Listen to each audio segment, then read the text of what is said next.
नमस्कार, आप देख रहे हैं आज की बात। मैं हूं अविनाश।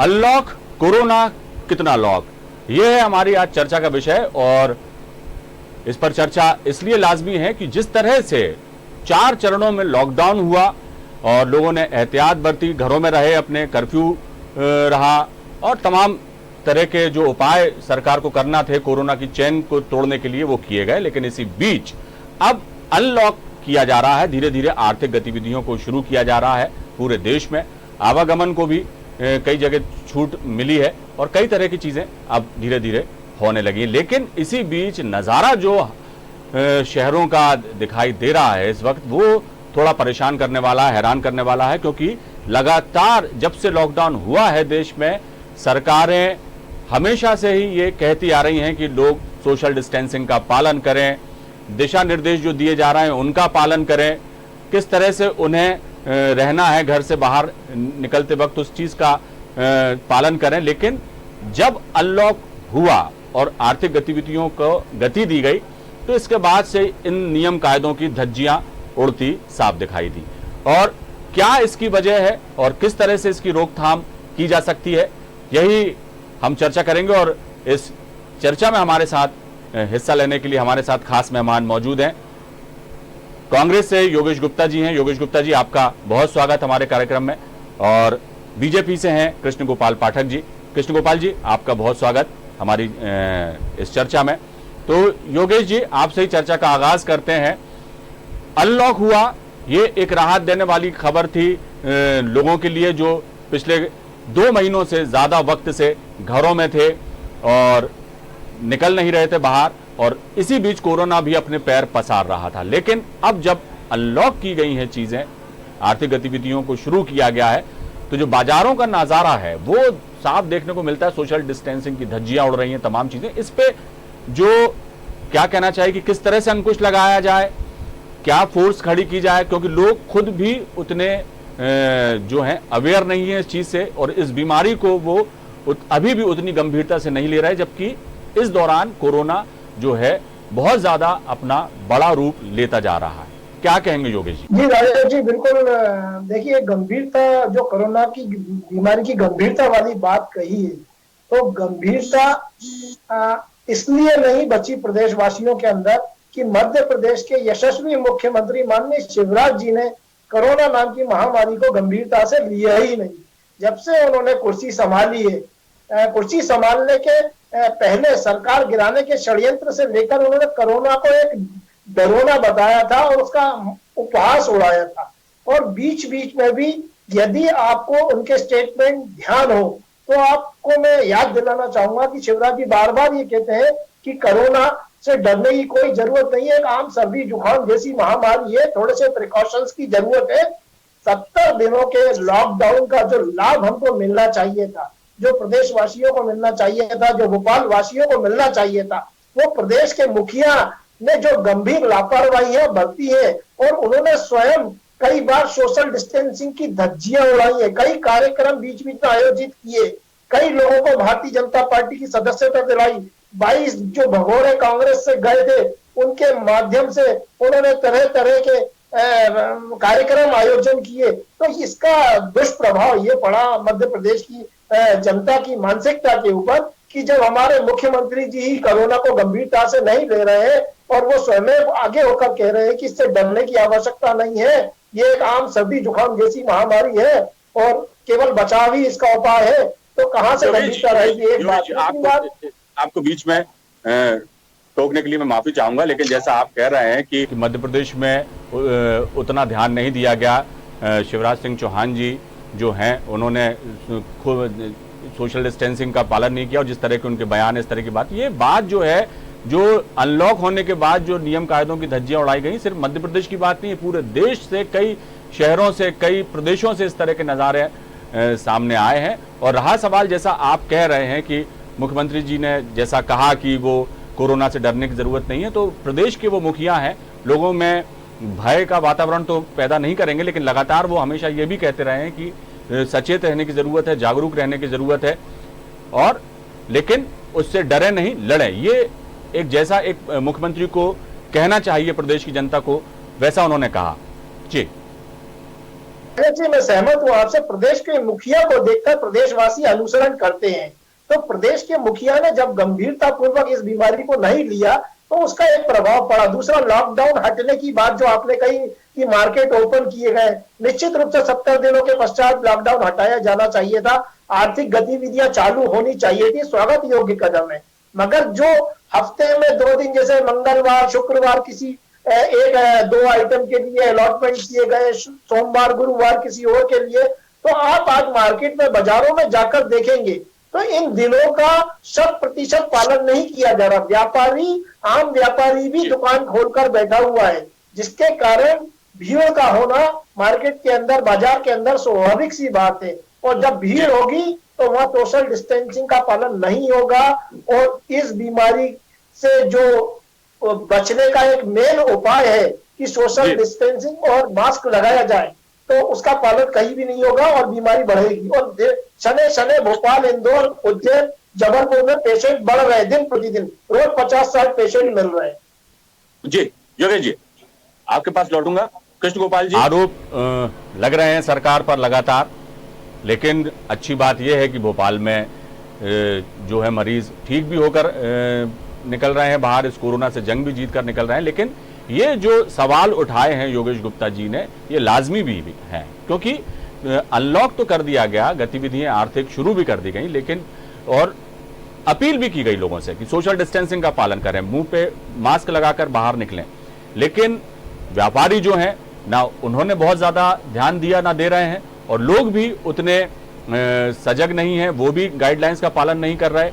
एक मोटरसाइकिल पे 3-3 लोग बैठे नजर आ रहे हैं। बाजारों में भीड़ बाकायदा पहले की तरह, आम दिनों की तरह नजर आने लगी है। जो डिस्टेंस बनाने की बात कही जा रही थी कि फल सब्जी के ठेले वाले भी, वो भी एक डिस्टेंस में खड़े होंगे, तो वो भी नजारे दिखाई नहीं दे रहे हैं। तो क्या, किस तरह से मॉनिटर किया जा रहा है? और यदि ऐसे हालात हैं तो सरकार पे सवाल उठना तो लाजमी है। क्या कहेंगे आप?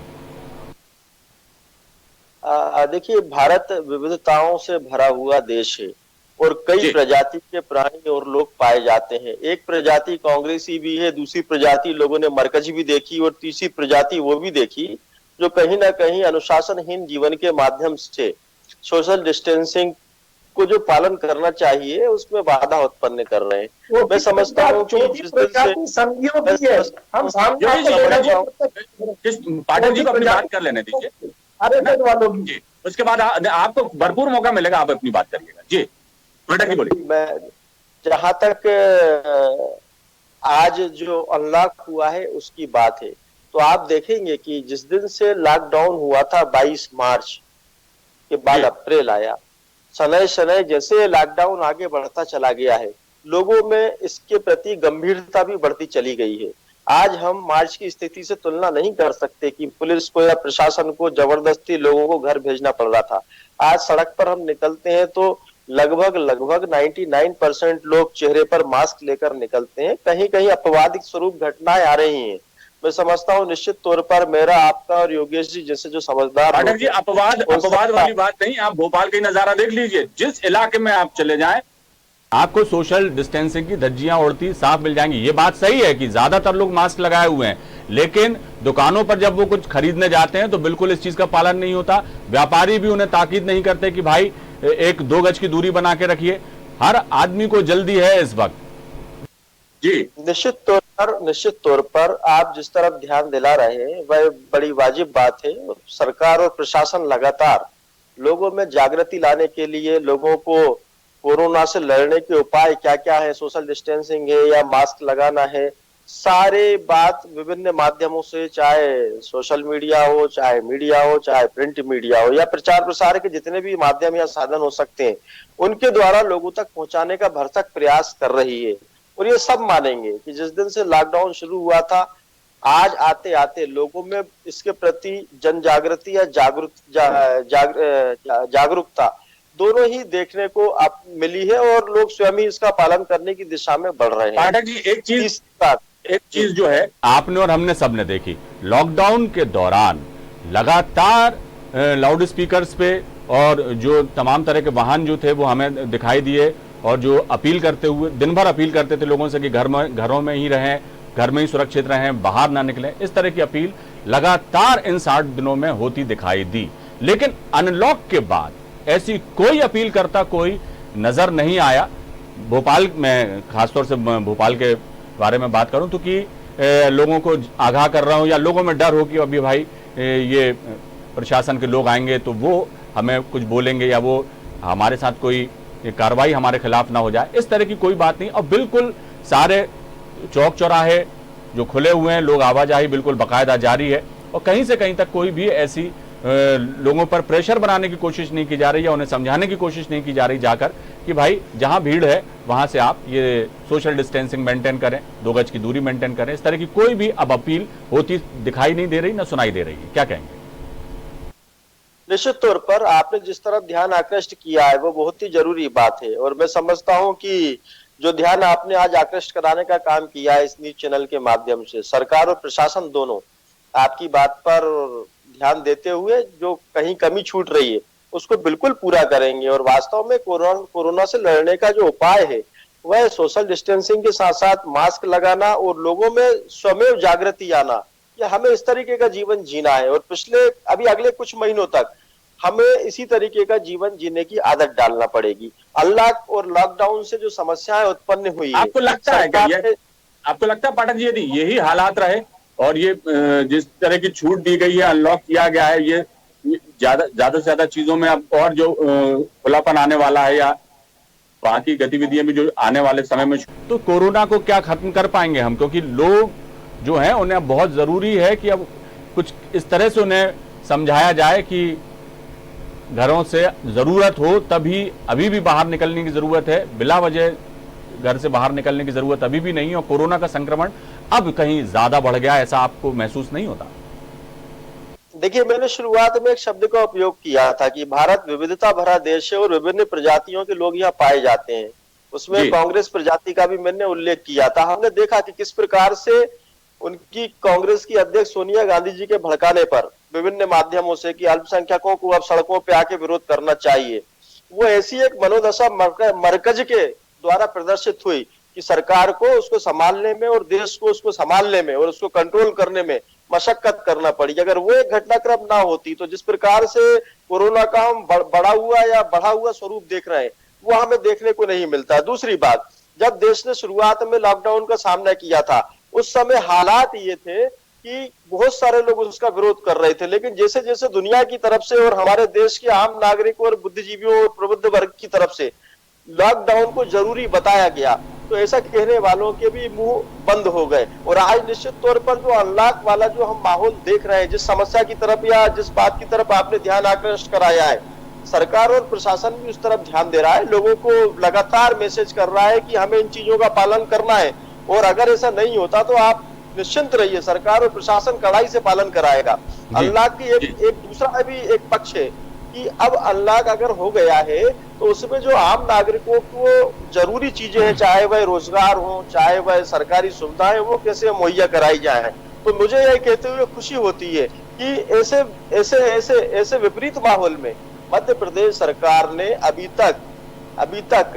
तक मैं बोल रहा हूँ किसानों के खाते में जो खरीदी हमने उनसे की है 2500 करोड़ रुपया ट्रांसफर करने का भी काम किया है। ऐसे माहौल में मनरेगा में हमने गाँव में मनरेगा योजना में हमने 1600 करोड़ रुपये। ये बात है, क्या है कि जो करना ही चाहिए, सरकार का दायित्व बनता है कि किसानों के लिए, गरीबों के लिए ऐसे संकट के समय में उनकी मदद के लिए आगे आना ही चाहिए, और सरकार आगे आई है तो उसका एक दायित्व बनता है ये। पाठक जी, चलिए आपके पास लौटूंगा। पाठक जी, मैं योगेश जी, दलगत राजनीति से ऊपर उठकर देखने का समय है जो ये समय चल रहा है। संकट काल है, कोरोना जो है धीरे धीरे और पैर पसारते जा रहा है, लेकिन कब तक लोगों को घर पर बैठा के रखा जाए ये भी बड़ा सवाल है। लिहाजा आर्थिक गतिविधियां धीरे धीरे ही सही शुरू हो रही हैं, आगे इन्हें बढ़ाया भी जाएगा। आपको क्या लगता है, जो सरकार ने किया या सरकार पर आरोप लगाने से बेहतर सरकार को इस वक्त अब किस तरह से इस पूरी सिचुएशन को हैंडल करना चाहिए, उसके लिए आपका क्या सुझाव होगा गुप्ता जी? देखिए राजेश जी, कांग्रेस पार्टी के सुझावों को भारतीय जनता पार्टी के नेता और माननीय प्रधानमंत्री मोदी जी अगर मानते होते तो हमारे राहुल गांधी जी ने फरवरी में ही बहुत रेड अलर्ट जारी किया था कि कोरोना अब वो तो बात हो गई योगेश जी, वो बात हो चुकी, वो बात बहुत बहुत कई बार हो चुकी वो बात की राहुल जी। अब लेकिन अब तो चीजें बहुत आगे बढ़ गई हैं उससे, बहुत आगे बढ़ गई, बहुत आगे बढ़। अब जो सिचुएशन हैंडल करने की बात कर रहा हूँ उस पर क्या सुझाव मैं वो कह रहा हूँ आपसे जी। मैं उस पर देखिए, भारतीय जनता पार्टी के नेता, प्रवक्ता और जितने भी आरएसएस से जुड़े हुए लोग हैं, इनका राजनीति का आधार सांप्रदायिक है, इनकी बातों का आधार सांप्रदायिक है। सांप्रदायिकता के अलावा इनके पास कोई वो नहीं है। और अभी ये हाल ही में ये तबादले उद्योग में लगे हुए हैं, मंत्रिमंडल के गठन में लगे हुए हैं। अगर इन्होंने प्रशासनिक पकड़ नहीं बनाई और मार्केट ओपन करने के दिशा निर्देशों के साथ प्रशासनिक अमला अगर मार्केट में तैनात नहीं किया, तो यकीन मानिए कि कोरोना की महामारी से भोपाल, इंदौर और जितने बड़े शहर वर्तमान में प्रताड़ित है और गंभीर महामारी का रूप इन 4 बड़े शहरों में होने वाला है। अगर प्रशासनिक अमले पर शिवराज जी ने ध्यान नहीं दिया, बजाय मंत्रिमंडल गठन के, बजाय आपसी कलेश के, बजाय कांग्रेस के ऊपर आरोप लगाने के, अगर ये नेक नियत से बाजारों को रीओपन कराने के लिए लॉकडाउन ओपन होने के बाद जो नियम प्रक्रियाओं का पालन होना चाहिए, उनको दिशा निर्देश जो कलेक्टर, एक अकेले कलेक्टर साहब है तरुण पिथोड़े जी, मैं उनकी तारीफ करूंगा। उन्होंने भरपूर मेहनत करी है पूरे 70 दिन में और वो लगातार प्रयासरत है कि कैसे भी कर भोपाल और हमारे शहर वासियों को कोरोना से बचाया जाए। तो लेकिन उनके साथ जो अमला तैनात है, अगर वो भी इतनी चुस्ती फुर्ती से मार्केट में अगर दुकानदारों के ऊपर निगाह रखेगा और जो दिन तय किए गए हैं सरकार के द्वारा, हफ्ते में 4 दिन, 2 दिन अलग अलग आइटम वाइज, उन नियमों का अगर पालन किया जाएगा तो मैं समझता हूं आर्थिक गतिविधियां चालू करने में कोई परेशानी नहीं है, कोई प्रॉब्लम नहीं है। क्योंकि मध्य प्रदेश का नागरिक, भोपाल शहर का वासी ये जान चुका है कि हमको कोरोना से बचाव कैसे करना है। हर आज की डेट में थोड़ा सा भीड़ को होने से रोकना पड़ेगा और भीड़ स्वयं आरएसएस और भारतीय जनता पार्टी के नेता अपने आसपास इकट्ठा करते हैं। अभी कैलाश विजयवर्गीय जी आए थे, आपने देखा होगा कितनी भीड़ इकट्ठी हुई है। जितने भी अभी माननीय मुख्यमंत्री जी के कार्यक्रम आयोजित होते हैं या जो हमारे कांग्रेस से भगोड़े हैं 22 जो बिकाऊ नेता, वो जब भी आते हैं अपने साथ 100-200 फर्जी लोगों की भीड़ लेके आ जाते हैं। तो ये सब माननीय मुख्यमंत्री को आगे होकर खुद ही एक उदाहरण पेश करना होगा प्रदेश की जनता और भोपाल शहर की जनता के समक्ष कि हमको सोशल डिस्टेंसिंग का पालन करना है। गोपाल जी, मुद्दा जो है वो ये हो रहा है, कुल मिला के लब्बो लुआब इस पूरी चर्चा का यही है कि पालन लोगों को करना नहीं होगा। अभी भी बहुत सारी ऐसी जगह है या बहुत सारे ऐसे स्थान है हमारे शहर में जहां भीड़ ना हो, लोग नियम कायदों का जो है उनको फॉलो करें। तो पालन कराने वाली बात हो गई कि अब लोगों को पालन कराना होगा, तभी जाकर जो है स्थिति को नियंत्रण में किया जा सकेगा और कोरोना के बीच ही आर्थिक गतिविधियां संचालित हो पाएंगी सुगमता से। पालन कराना पड़ेगा, पालन करेंगे नहीं लोग या उसमें ढील बरतेंगे, जो लोग करते हैं वो तो करेंगे, लेकिन कई लोग ऐसे हैं जो नहीं, लापरवाही बरतते हैं, तो उनको लापरवाही बरतने वालों को पालन कराना होगा। क्या कहेंगे आप, सहमत हैं इस बात से? बिल्कुल, निश्चित तौर पर जो लोग पालन कर रहे हैं उनका स्वागत है और जो लोग कहीं इस तरीका पालन करने से बच रहे हैं जिनके कारण सामाजिक अनुशासनहीनता फैल रही है, निश्चित तौर पर आप यकीन मानिए सरकार उसको पालन कराएगी, चाहे जिस ढंग से भी कराना पड़े, प्रेम से या कड़ाई से। सबको जो अनलॉक में गवर्नमेंट की गाइडलाइन है उनका पालन करना पड़ेगा और इन्हीं सब के बीच में हमें अब जीवन जीने का भी रास्ता निकालना पड़ेगा। कोरोना अभी जब तक उसका वैक्सीन नहीं आ जाता है तब तक तुरंत जाने वाली समस्या नहीं है ये। हमें इसी सब माहौल में आर्थिक गतिविधियां भी शुरू करना पड़ेगी। मैं अभी आपको बताते बताते रुक गया था, आप मुझे 1 मिनट का समय दें बस। 25 करोड़ रुपए किसानों के खाते में सरकार ने उनकी जो खरीदी की है उपज की ट्रांसफर कर दिए हैं। मनरेगा में अभी तक 1600 करोड़ रुपया ट्रांसफर किया जा चुका है। गांव में लगभग आज 26 लाख लोग उससे रोजगार पा रहे हैं। तीन किसान मंडी में गेहूं बेचते समय मारे गए हैं, उनको हार्ट फेलियर के कारण अपनी जान से हाथ धोना पड़ा है। ये आपकी व्यवस्था है क्रय विक्रय की। आप झूठ बोलते हैं, अगर फसल खरीदोगे तो उसका भुगतान तो सरकार को करना ही है, कोई आपने एहसान नहीं किया है। किसान भाइयों के योगेश जी ने बात खत्म करने दीजिए, ये बात खत्म कर लेने दीजिए। हाँ पाठक जी बोलिए, आप कुछ कह रहे थे। आप कुछ कह रहे थे। ऐसे डिबेट नहीं हो पाएगी। ये तो अगर भाषण देने का शौक है तो आप इनका अकेले इंटरव्यू कर दीजिए। योगेश जी सारे ही लोग लगातार बोलेंगे तो किसी की आवाज वहां तक नहीं पहुंच पाएगी। आपकी बात उन्होंने बहुत अच्छी पाठक जी ने आपकी बात पूरे धैर्य के साथ सुनी है, उन्हें भी तो बात कर लेने दीजिए अपनी। वो कुछ कहना चाह रहे हैं, बताना चाह रहे हैं। मैं करना चाहूंगा प्लीज। पाठक जी बोलिए। नगरीय क्षेत्र में अभी तक जो रोजगार देने के लिए 830 करोड़ रुपए निकायों में ट्रांसफर किए जा चुके हैं। पंच परमेश्वर योजना हमने पुनर्जीवित की है, उसमें 715 करोड़ रुपए ट्रांसफर करने का काम किया है। बिजली के बिल घरेलू हो या व्यावसायिक, दोनों को रिलीफ देने के लिए सरकार ने ऐतिहासिक निर्णय लिया है। राशन लोगों को फ्री में दिया जा रहा है, दवाई फ्री दी जा रही है। साथ में बहुत बड़ी बात मैं बोल रहा हूं, आज जनधन अकाउंट में रुपये ट्रांसफर हो रहे हैं और किए जा चुके हैं। किसान सम्मान निधि देश के सभी किसानों को लगातार मिल रही है। प्रधानमंत्री आवास योजना में वो घर बना सके। बिल्कुल, सरकार जो काम, हम भी उन खबरों को प्रकाशित करते हैं, हम भी अपने चैनल पे दिखाते हैं कि सरकार ने क्या कुछ गरीबों किसानों के लिए राहत देने वाली बात है। वो तो एक बात है और सरकार का, मैंने पहले भी कहा कि सरकार का दायित्व उसे करना ही होगा। लेकिन अभी जो मामला अनलॉक के बाद कोरोना संक्रमण के जो बढ़ते खतरे को देखते हुए बात सामने आ रही है, चर्चा का विषय वही था। तो कुल मिला के लब्बो लोआब यही है कि लोग पालन यदि करते हैं तो बहुत बेहतर है, लेकिन जो पालन नहीं करते हैं नियम कायदों का तो उन्हें पालन कराने की बहुत जरूरत है। और मैं समझता हूं कि सरकार भी इस बात को समझेगी। हम भी बहुत अच्छे से इस बात को समझ रहे हैं। योगेश जी ने भी जिस तरह से कहा कि प्रशासन को मुस्तैद रहना होगा, जिस तरह से लॉकडाउन के दौरान प्रशासन मुस्तैद रहा, तो अनलॉक के दौरान भी मॉनिटरिंग इसकी लगातार करनी होगी।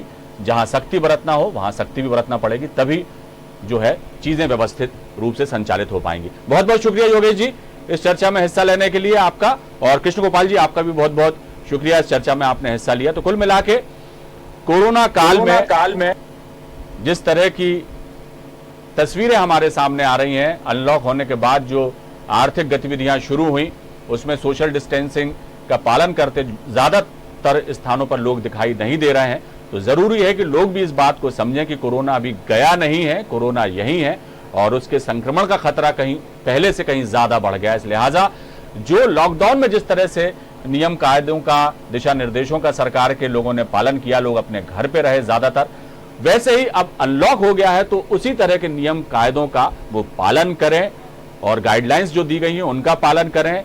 सुरक्षित दूरी बनाकर रहें, बाजारों में जाएं तो मास्क पहनकर निकलें, और व्यापारी भी जो बड़े दिनों बाद जिनकी दुकानें खुली हैं या जिनके प्रतिष्ठान खुले हैं वो भी इस बात पर ज्यादा ध्यान दें कि उनके यहाँ जो आने वाले ग्राहक हैं वो एक डिस्टेंस बनाकर रखें और चीजों को, नियम कायदों को का पालन करें, तभी इस संकट से निपटा जा सकता है। फिलहाल दीजिए इजाजत, बने रहिए हमारे साथ। नमस्कार।